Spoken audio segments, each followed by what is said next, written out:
Hello guys, welcome to V learning classes. तो चलिए start करते हैं नेक्स्ट टॉपिक पोटेंशियोमीटर। तो पोटेंशियोमीटर का भी क्या है, एक एक्सपेरिमेंट होता है जिससे हम क्या कर सकते हैं, किसी भी दो सेल के ईएमएफ को कंपेयर कर सकते हैं। तो यहाँ पर हमें दो एप्लीकेशन पढ़ने हैं पोटेंशियोमीटर के। एक तो करना है कि दो सेल के ईएमएफ को आपस में कंपेयर करना है, मतलब कि पोटेंशियोमीटर का यूज करके दोनों के लिए क्या निकालेंगे, ईएमएफ निकाल लेंगे, दोनों सेल्स का ईएमएफ, फर्स्ट का भी सेकंड का भी, फिर दोनों को कंपेयर कर सकते हैं। सेकंड एप्लीकेशन यहाँ पर क्या है, हम किसी भी एक सिंगल सेल के लिए उसका इंटरनल रेजिस्टेंस को फाइंड कर सकते हैं। सिंगल सेल के लिए उसके इंटरनल रेजिस्टेंस को फाइंड कर सकते हैं। तो पोटेंशियोमीटर यहाँ पर क्या होता है, पोटेंशियो का मतलब यहाँ पे ही डायरेक्ट समझ में आ रहा है कि पोटेंशियोमीटर क्या होता है। पोटेंशियो का मतलब पोटेंशियल मीटर। तो इसका मतलब क्या है कि ये यहाँ पर वोल्टेज को मेजर कर सकता है, पोटेंशियल डिफरेंस। यहाँ पे जो पोटेंशियल डिफरेंस आएगा वो क्या होगा, ईएमएफ के इक्वल हो जाएगा। तो इसका मतलब यहाँ पर पोटेंशियोमीटर का जो मेन काम है, पोटेंशियोमीटर क्या होता है, इलेक्ट्रिकल इंस्ट्रूमेंट होता है जो किसके काम आता है, to used compare EMF of two electric cells के ईएमएफ को कंपेयर कर सकते हैं। सेकंड क्या कर सकते हैं, किसी एक सिंगल सेल के लिए इंटरनल रेजिस्टेंस को फाइंड कर सकते हैं। तो पोटेंशियोमीटर का काम क्या है, यहाँ पर पोटेंशियोमीटर का काम क्या है कि दो इलेक्ट्रिक सेल के लिए उनके ईएमएफ को कंपेयर कर सकते हैं। दो इलेक्ट्रिक सेल के लिए उनके ईएमएफ को क्या कर सकते हैं, यहाँ पर कंपेयर कर सकते हैं। सेकंड यहाँ पर क्या है, किसी एक सिंगल सेल का इंटरनल रेजिस्टेंस फाइंड कर सकते हैं। तो ये क्या है, पोटेंशियोमीटर है। तो पोटेंशियोमीटर का यहाँ पर काम क्या है, टू सेल के ईएमएफ को कंपेयर करना, साथ में किसी सिंगल सेल का इंटरनल रेजिस्टेंस को फाइंड करना। उसके बाद है इसका प्रिंसिपल क्या होता है। तो प्रिंसिपल क्या होता है इसका, तो यहाँ पर इसका प्रिंसिपल क्या होगा कि the working of potentiometer is depend on, कि वर्किंग ऑफ पोटेंशियोमीटर किस पे डिपेंड करते हैं, फॉल्स ऑफ पोटेंशियल डिफरेंस, कि पोटेंशियल डिफरेंस का फॉल होगा across any portion of wire. किसी वायर के अक्रॉस में जो पोटेंशियल डिफरेंस होगा, कि दो वायर का दो टर्मिनल होंगे, वायर पे जो दो पॉइंट्स होंगे, उन दो पॉइंट के बीच का जो पोटेंशियल डिफरेंस होगा वो किसके डायरेक्टली प्रोपोर्शनल होगा, length of that portion of wire at constant current. तो पोटेंशियोमीटर का जो प्रिंसिपल है किस पे काम करता है, कि पोटेंशियोमीटर की दो पॉइंट के बीच, जब हम वायर पे क्या करेंगे, जोकी को स्लाइड करना शुरू करेंगे, वायर को क्या करेंगे, जोकी पे स्लाइड करना शुरू करेंगे, तो इनिशियल पॉइंट जहाँ से चलना शुरू किया और फाइनल पॉइंट जहाँ पे गैलोमीटर की डिफ्लेक्शन जीरो होगी, तो वहाँ पर दो पॉइंट हो गए, इनिशियल पॉइंट और फाइनल पॉइंट। तो इनिशियल और फाइनल पॉइंट के बीच का जो पोटेंशियल डिफरेंस या पोटेंशियल ड्रॉप होगा वो किसके प्रोपोर्शनल होगा, डायरेक्टली प्रोपोर्शनल होगा, उस पोर्शन की लेंथ के डायरेक्टली प्रोपोर्शनल होगा। वो क्या है, इसका प्रिंसिपल है, पोटेंशियोमीटर का प्रिंसिपल।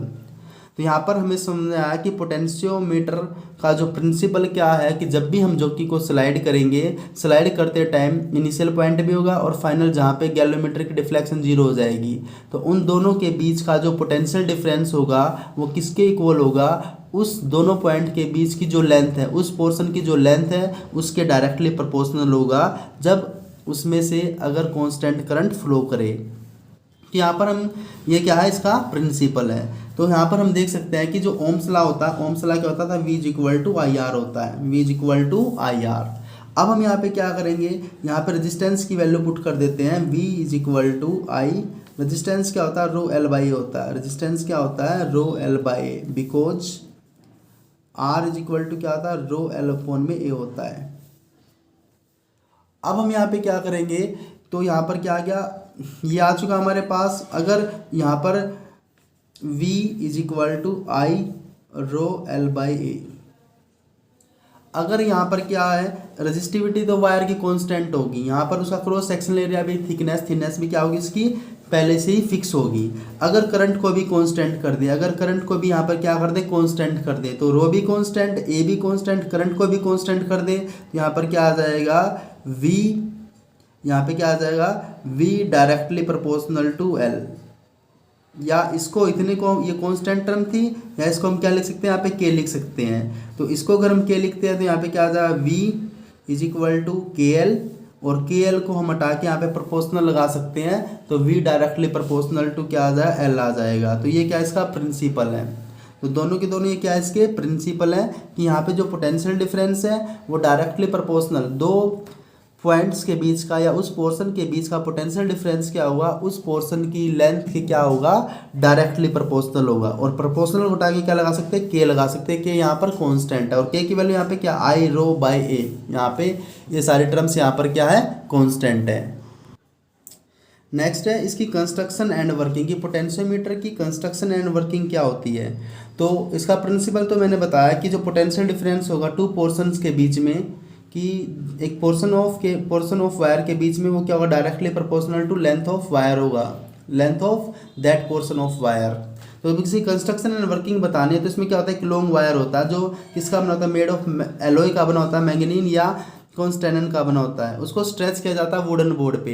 ये जो पोटेंशियोमीटर होता है ये भी सारा का सारा, जैसे मीटर ब्रिज होता है ऐसे ही यहाँ पे पोटेंशियोमीटर होता है, वो भी सारा का सारा किस पे बना होता है, वुडन बोर्ड पे बना होता है, सारा का सारा किस पे बना होता है, वुडन बोर्ड पे बना होता है। तो ये पूरे इसमें, लेकिन वहाँ पे क्या होता है, वहाँ पे 1 सेंटीमीटर की एक वायर होती है, यहाँ पे कितनी हो सकती है, यहाँ पे 6 वायर हो सकती है, 8 वायर हो सकती है, 10 वायर हो सकती है, 12 वायर हो सकती है, सारी की सारी 1-1 मीटर की होंगी।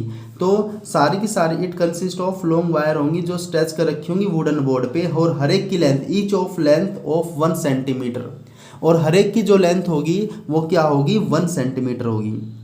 और इन सब के पैरेलल में क्या लगा रखी होगी, एक मीटर स्केल भी लगा रखी होगी जिसकी लेंथ कितनी होगी, 1 मीटर की होगी, और उसको कहाँ पे लगा रखा, parallel to length of wire, की वायर के पैरेलल में इसको लगा रखा है। साथ में क्या कर रखा होगा, एक जोकी भी कनेक्ट कर रखा होगा पोटेंशियोमीटर से थ्रू द गैल्वेमीटर। तो यहाँ पर भी जैसे मीटर ब्रिज की वर्किंग थी बिल्कुल सेम वर्किंग है यहाँ पर भी जोकी को किससे कनेक्ट कर रखा, पोटेंशियोमीटर से। तो जोकी बताया था कि मेटल रोड होती है जो जोकी होती है, तो आप जोकी को भी देख सकते हैं कि जोकी कैसा होता है।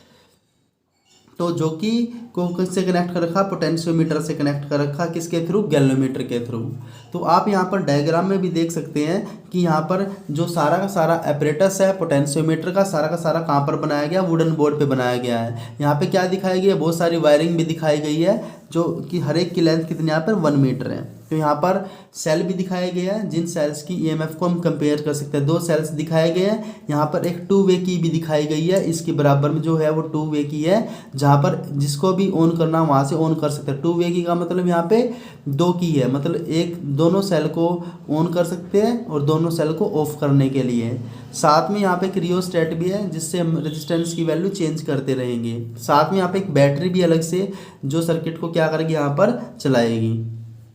तो ये क्या है, पोटेंशियोमीटर का डायग्राम है जिससे हम समझ सकते हैं कि पोटेंशियोमीटर दिखने में कैसा है, और ये क्या है, एक एक्सपेरिमेंट वाला टॉपिक है। तो ये था पोटेंशियोमीटर की प्रिंसिपल और उसकी कंस्ट्रक्शन एंड वर्किंग। तो नेक्स्ट लेक्चर में करेंगे इसकी कि हम पोटेंशियोमीटर का यूज करके कैसे ईएमएफ को कंपेयर कर सकते हैं और कैसे उसका इंटरनल रेजिस्टेंस को फाइंड कर सकते हैं।